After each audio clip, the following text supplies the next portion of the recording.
Well, I guess I came up with this earlier today. It's a new section called Things I Overhear. Because, you know, sometimes I can't film everything, right? I was in the liquor store on Christmas. Yeah, the intro is so intriguing. And there's this couple behind me. And they're having this, conversation about what they're getting ready to get. He's about to get one single can of Old Milwaukee. And she stops, and she's like, "What do you want?" And he's like, "Well, what do you want to get?" And she goes, "We should get something fancy. It's Christmas time."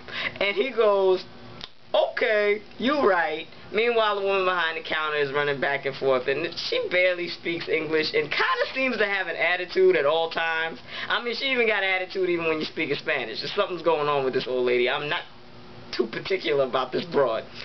And she's going through the prices of everything behind her. Meanwhile, no one really asks her the price of anything. And the chick stops and she goes, "Yeah, we're going to get something fancy.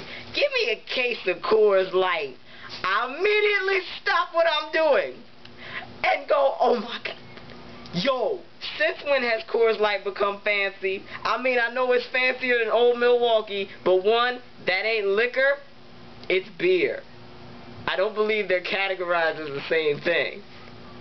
Two, that shit ain't fancy, yo."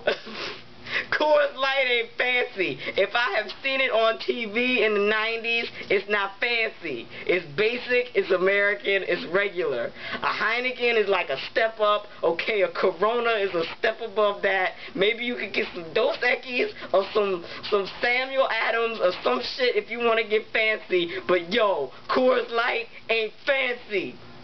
And you know this nigga told her no? He didn't even get it. He got a bottle, like a tiny-ass $8 bottle of, like, Smirnoff and shit. Yeah, I was like, yo, both, they deserve each other.